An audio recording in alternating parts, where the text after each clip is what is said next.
Sa Lunes na mag-uumpisa ang 40 pesos na flag down rate para sa mga taxi. Pero hindi po lahat ay pwede nang maningil ng bagong pasahe. Kung sino lang ang pwedeng magtaas, ibalita mo Michelle Orosa. Bagong-bago ang metrong nakadisplay sa taxi ni Mang Roberto. Bukod sa mas malaki ito kaysa sa dati, nakakapag-print na rin ito ng resibo.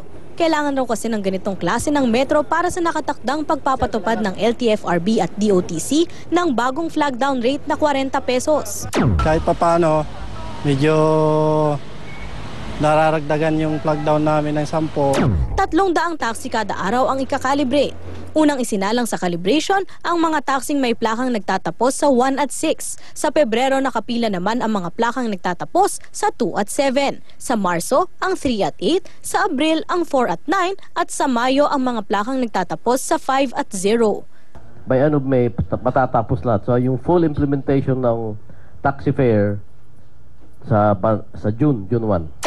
Paalala naman ng Philippine National Taxi Operators, kung hindi pa nalalagyan ng bagong metro ang taxi, hindi obligado ang mga pasahero na magbigay ng karagdagang 10 piso. Yung luma, yun ang babayaran. Oo, kaya hindi pwedeng sabihin ng taxi driver, hindi ma'am, yung bagong pasahe na ito, magdagdag kayo ng 10 piso. So I would advise yung mga pasahero na huwag magbabayad. Pero kung handa na ang iba, si Mang Carlito hindi pa naglalagay ng bagong metro sa taxi niya.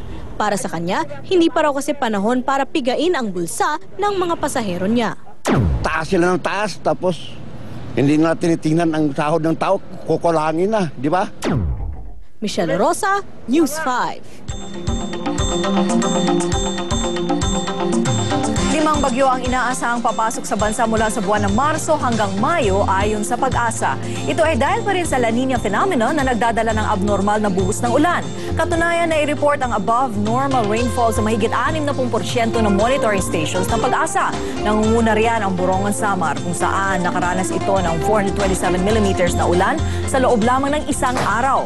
Sa mga nagbabalak namang lumabas ngayong weekend, magiging maulan pa rin ang malaking bahagi ng Luzon at Visayas. Kasama na riyan ang Metro Manila. Ganito rin ay inaasahang lagay ng panahon sa mga susunod na araw.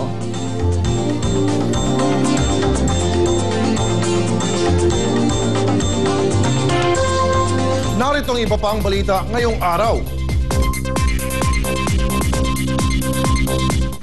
Mga sakit ang posibleng lumutang sa pagdating ng tag-ulan, tinututukan ng Department of Health.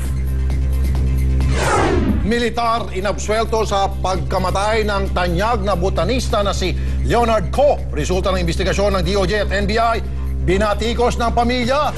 Malacanang itinangging inendorso ni Pangulong Aquino si dating Senador Mar Rojas bilang susunod na kandidato sa pagkapangulo ng Liberal Party.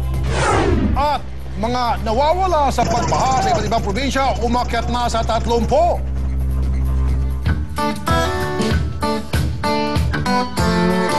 Diretso na tayo, Rafi, sa ating kwentong kakaiba. Kilalanin natin si Lyndon Beatty, ang estudyante na nakakapag-aral sa eskwelahan kahit nasa bahay lang. Dahil sa genetic disorder, hindi na magawang makapasok ng normal ni Lyndon sa eskwela araw-araw. Pero salamat na lang sa kanyang best friend robot na si Vigo dahil na rin sa webcam at technology system na bit-bit ni Vigo. Always present na si Lyndon ngayon sa school. Pwede pa rin siyang makipagkwentuhan sa kanyang mga kaklase o sumagot sa tanong ng kanyang teacher. Nagkakahalaga ng $5,000 o halos 225,000 pesos ang robot. Maganda din. Idea ngayon. Hindi siya hindi nakaka. Yeah, there's a disorder yata that prevents him from, di ba, alam mo naman ang mga bata, parang ano pa tayo, mahigit pa yung schedule kaysa sa atin, ang aga gumigising, going to school. So, maganda nga itong mga teknolohiyang ganito kasi kapatid na Rafi, di ba? So, wala nang excuse, pwede talaga mag-aral. May kamahalan, ano? May kamahalan. Siguro in the future, sana magawan din ng paraan, di ba? Okay. At yan ang kalahating oras ng balita ang puno na sahog at tama ang timpla. Makisalo ulit sa Lunes alas 11:30 ng umaga dito sa Balitaang Tapat.